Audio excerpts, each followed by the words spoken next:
nama saya Irina Daini binti Azamuddin. Hai, nama saya Amir Hakim bin Zakaria. Hai, nama saya Natisha Balkis binti Omar Yazid. Pada masa kini, identiti masyarakat di Malaysia semakin pudar disebabkan kesan penjajahan oleh negara-negara asing. Walaupun negara kita telah menjaringkan hubungan diplomatik dengan negara luar, etika dan peradaban masyarakat kini masih lagi dijajah oleh penjajah. Apakah faktor-faktor yang menyebabkan masalah tersebut berlaku? Pembentukan institusi yang tidak seimbang, institusi politik dan ekonomi yang ditubuhkan semasa penjajahan mungkin tidak menggambarkan pelbagai masyarakat tempatan mengakibatkan ketidakseimbangan kuasa dan peluang. Ketidakseimbangan pendidikan, akses yang tidak sama kepada pendidik berkualiti, peluang penggunaan kemahiran dapat mengakibatkan ketidaksetaraan sosioekonomi di kalangan masyarakat, memperkuatkan jurang antara golongan. Pengaruh teknologi dan globalisasi, kemajuan teknologi dan globalisasi boleh memberi ruang kepada budaya luar untuk meresap dalam masyarakat, menyebabkan perubahan nilai dan norma sosial tanpa mengambil keunikan tempatan. Jadi, apakah kesan-kesan masalah tersebut? Kesan-kesan individu dan keluarga, ia dapat merosakkan nilai-nilai murni dalam diri individu, menyebabkan pemisahan keluarga dan cara pemikiran lebih mengikuti budaya orang luar.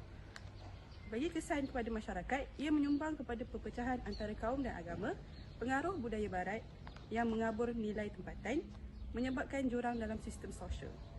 Bagi kesan kepada negara, pembentukan institusi politik yang tidak seimbang, menghasilkan ketidakseimbangan ekonomi, warisan sistem pendidikan yang mungkin tidak sesuai dengan keperluan sebenar masyarakat Malaysia. Kembali kepada Natisha Balkis untuk sesi pertanyaan kepada orang awam. Terima kasih Dina. Sekarang kita beralih ke sesi untuk bertanya kepada orang awam tentang apakah jalan penyelesaian yang telah diambil oleh pihak yang terlibat dalam penyelesaian masalah. Mari. Okey, apakah jalan penyelesaian yang telah diambil oleh pihak yang terlibat dalam penyelesaian masalah?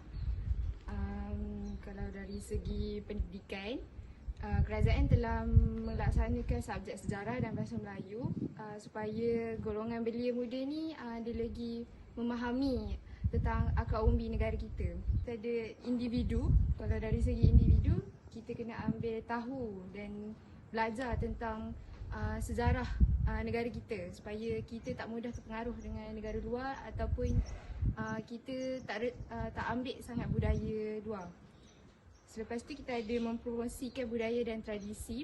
Yang ni berdasarkan pemahaman saya, masyarakat sekeliling kena buat tradisi ataupun tunjuk budaya tu dekat golongan-golongan orang ramai supaya orang tahu adanya tradisi ni dalam negara kita. Terima kasih Dina. Kita beralih kepada Amir.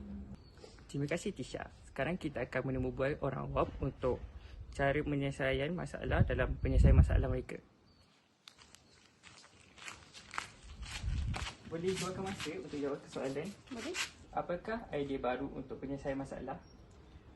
Bagi saya, perlindungan bahasa dan tradisi sebab dia dapat menyokong dan melindungi bahasa-bahasa tempatan serta tradisi-tradisi masyarakat sebagai sebahagian daripada identiti kebangsaan.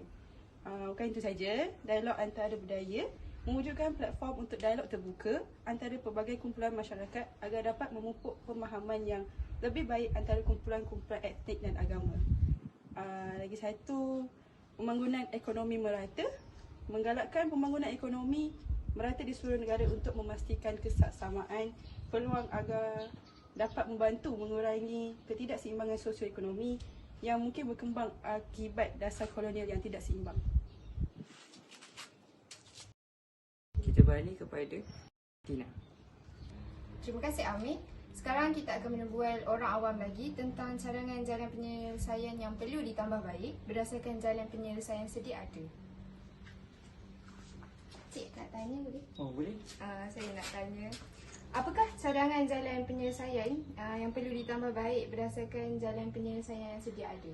Okay, pada pendapat saya, memupuk nilai-nilai tradisional dalam pendidikan, memberi penekanan yang lebih kuat terhadap integrasi nilai-nilai tradisional dalam kurikulum pendidikan. untuk memastikan generasi muda memahami dan menghargai warisan budaya mereka.